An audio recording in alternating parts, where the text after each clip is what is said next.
chicken fat, back to the chicken, and don't be chicken again. No, don't be chicken again. His work in advancing the physical fitness movement in America is legendary. Role model, media personality, and motivator. His work in advancing the physical fitness movement in America is legendary. In Glenn's honor, an award which bears his name is given out annually to an individual who has followed in his footsteps. Good morning. Hands on hips, please. Now then, touch your toes with me. Ready. Touchdown. He was already enrolled at that point at the University of Missouri in Columbia. That's where he was going to go back to school. But then we were engaged within 6 months, and 6 months later we were married in June of '55. So he went down to Kansas University, the University of Kansas, met with the coach, and said, "I'm your next quarterback." Never having played any football except in Korea when he, with this is his throwing this football over there. And so he had all, it was amazing. We would go right up to Coach Mather and said, and they gave him a scholarship. So we went there instead of the University of Missouri, because then we were married by then. That's how that all evolved. And the background of him is really took place when he got his start was in Korea. When he started getting into the field of fitness and seeing the guys over there didn't have anything to do. It was just a camp out and you know, just nothing for them to do. And he had the intellect and the physical from that soccer that he played, the professional soccer, and his background in St. Louis to organize all this and get these guys going, and they just had their own teams, and I think that's what really developed and made his mental strength. So he was so strong mentally because he did, you know, he was just a survivor. In St. Louis too, he had nothing, and there's, you know, there wasn't any money. He worked in he scooped ice cream when he was 10, 11 years old up at the corner drugstore. And he delivered papers, and you want to hear all that? He went out with his shotgun and shot rabbits because he didn't have any food. When his mother would go to the Salvation Army every Saturday to get some food for the week and blankets, and yeah, that was back in 31, 35 to 40, when it was tough. It's tough life back then. So I think that all made him the person that he was, which was an incredible story of how he evolved into this national and international figure. He was getting his master's, and Bud Wilkinson, who was then the consultant to the President Kennedy on physical fitness and sports, they called Glenn, and he flew to Washington, and they appointed him on the President's Council. He was, I think of that point, 1962, and he was born in 31. He was 31 years old, the youngest person ever to be involved with all the fitness in all the schools, you know, all that presence. And chicken fat, and yeah, I got all the awards for the kids. They loved it, and they still do it. They still do that. They still do chicken fat. He went to New York one day and met with Robert Preston, and he told him what he wanted, and they did the song Chicken Fat.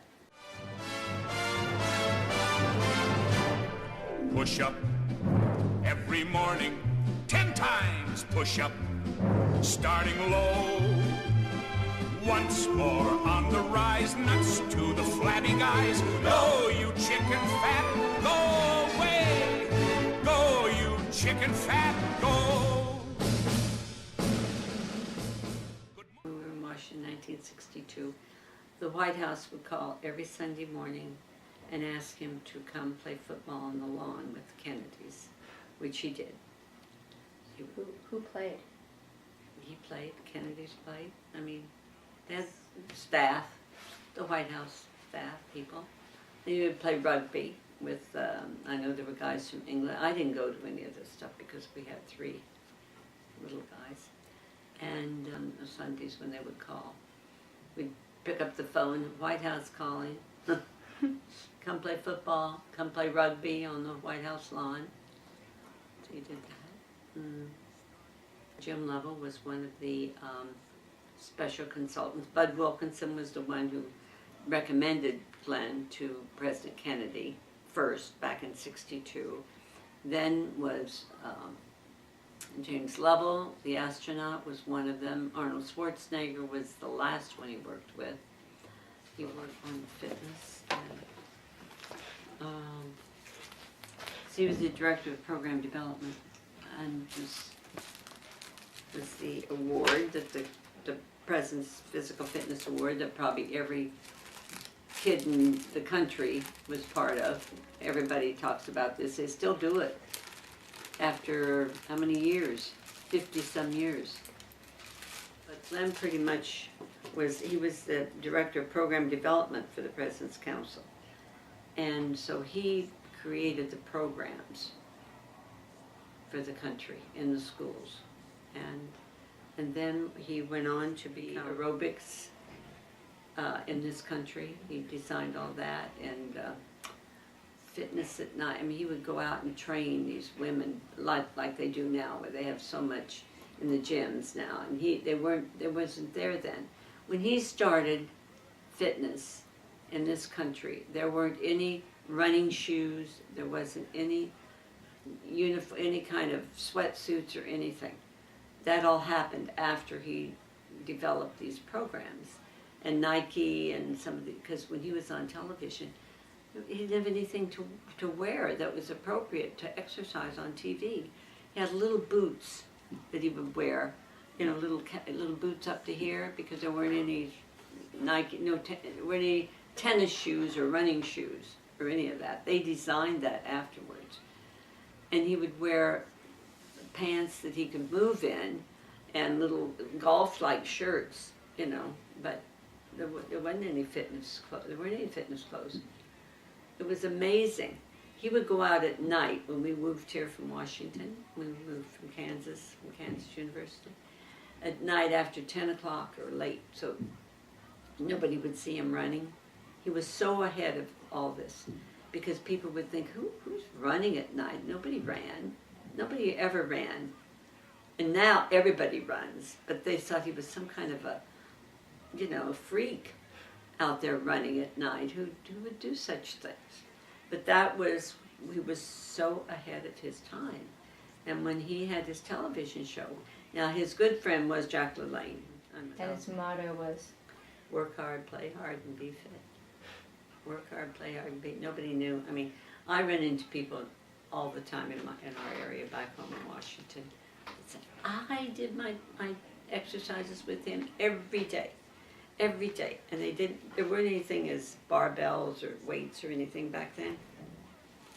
So he would tell them, he'd sit in a chair like this on his TV show, and he'd say, now pick up 2 soup cans and use them as your weights, because he was big on weights, because it helps your osteoporosis or strength. And people would use the soup can. There was nothing in the fitness field, and now it's become the most. Think of what runs the country practically, or the gyms and the clothing and Under Armour and Nike and all these, sports clothes. Most people live in them. They have more sports clothes than they do regular business clothes. And gym bags, it all evolved from this. Really. And he was 49 when he got a brain tumor. But he continued to work. Remember that day? Mm-hmm. It was in Boston when he collapsed. He had to do radiation and lost all of his hair, and and you have a picture of him, being on television, that was tough. That was tough to go from somebody so, noted in the field, in that field particularly. He always used to say, No, I hope I die of a heart attack or a bus runs over. No. I hope that a truck hits me and nothing else because he was so fit. He was so fit. But anyway. Actually, and he designed this wheel, The ab wheel. the ab wheel, that they're selling now in the stores. But he didn't patent anything. No, nothing was patented. Got nothing. But he loved this part. He loved that life with the Preston. Dad was a purist. Yeah. He was all about the body and taking care of it. Exactly. And he used to run and teach Oh, us yeah. how to breathe when Tennis, we ran. a lot of tennis we played. And we'd You take and you Dad. out and show you, he Yeah. taught you how to play. I used to run when I was in my teens. And now I live in an area where everybody works out 5 hours a day, and I'm the least fit of all my friends. There's, Well, we still run. there's still all kinds of swim clubs and- now. We never had any clubs back then. There weren't any gyms and clubs to go to.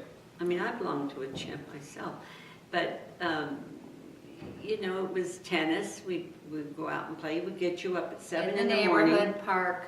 In the neighborhood park, that's right. He'd get you up at 7 in the morning and said, you've got to go out and play. Yeah, we used to run before school. I was always on a diet in high school.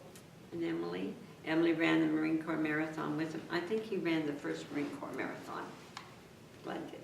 He would With go his, out and then he ran again when he had his radiation. when he had, wounds. it was a brain tumor. Yeah. And didn't have any hair. And his buddies would come along, Swengros, what you lagging behind? he- And then he'd pass him and flip off his hat, and they'd see the radiation portals and say, Yeah, still beat him with the anyway, radiation. determined man, very determined man. Yeah, he Actually was lived 20 years with a brain tumor that was unheard of. Yeah, he had a malignant brain tumor that you Where don't was it survive. located? It was in his left frontal lobe. Right. Right frontal. Center of it? Right frontal lobe. It was a Size of an egg. He collapsed in Boston doing Special Olympics. He was the commissioner for the Special Olympics. He It was wasn't there. Special Olympics, it was just Junior Olympics. oh, it was? Junior Oh. Olympics, but he did Oh. work for did the Special Olympics Oh, I too. thought he was there for special. So he was demonstrating a soccer kick, and the astroturf was like 104 degrees, and he had a seizure. And they took him to the hospital, and we flew up, and they told us they thought it was just a metabolic imbalance, and that he was going to be fine. And then we got the results of the CT scan, and it said it was a brain tumor, and so he ended up having surgery. And Mom said Dad would never want to live without his use of his limbs, so they only took 85% of the tumor. And so he was entered in a special NIH cohort of malignant brain tumors, 50 people, and he was the sole survivor. He's the only one who lived. He had more radiation to his brain than any person who ever lived, after that. Because that was, well, you know, as a That was all they had. radiologist, as a doctor yourself, what kind of radiation. Yeah, But they it had a did. new, something called a linear accelerator. It gave more radiation to a specific spot. But he survived. He did survive, and who knows why. And he worked all that time. He lived for 20 years after that? He lived for 20 He didn't die of his brain tumor. I know, but isn't that unheard of? Yes. He died of necrosis of the vessels, though, because He had so much radiation that his vessels got old, like in atherosclerosis. They kind of got constricted and narrowed. And so he had less blood flow to his brain than he normally would, like somebody who had bad heart disease. But his was due to the radiation from the treatment for his brain tumor. but that was 20 years later is when he Yeah. died. And he worked a lot. He would go in, he would give speeches, to the point where he finally had to quit because he wasn't able to articulate, he'd be at these clinics and he couldn't give the speeches and the directions anymore, and so he had to It was hard. finally quit. And then but Arnold Schwarzenegger was the last consultant that he worked with, and he would have him, he was great to him. don't care whatever anybody thinks about him. He was a wonderful man to Glenn. And Dad to would what? tell the story of, he'd be on Arnold's plane, and Arnold would sit next to him, and Dad would be really tired because now he had the sequela of the radiation, so he'd get pretty tired. And Arnold would say, "Oh, Glenn, do your imitation of me, Glenn." And Dad would say, "When I was a little boy and I was in Czechoslovakia, my mother said to me," Austria. oh, in Austria, and do what? Like, "You must finish your homework and then go out and play. Then you go out and play. But do your homework first." And then they would play Frisbee on the plane. No, they played, remember that It was game that Frisbee was, too. remember that game that was like Velcro in a mitt Oh, yeah, and yeah. the ball, and they would throw it and it would catch, On and they the would plane. play this on the plane. Glenn, play with me. Yeah. And then he wrote a really nice letter when Dad died. And sent a beautiful beach. I still have the wreath there.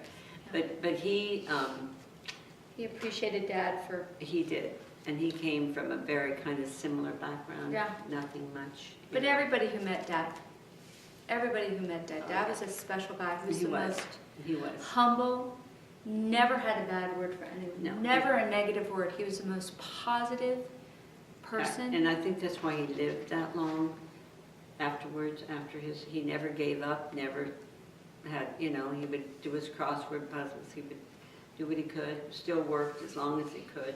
Yeah, For the last 3 or 4 years, he didn't work then. it's too bad the kids didn't really get to know him. But he He was a really good role model. but as Really our good. friend Bishop Bolin often said about him, he never ever changed. He was the same person from way back in the 50s when he met him, as he was through all of this notoriety. He was well known everywhere in the country and admired by everybody in the country, but it never changed him a bit. He was a really good person. Yeah. And remember to work hard, play hard, and be fit. Give that chicken fat back to the chicken and don't be chicken again. No, don't be chicken again.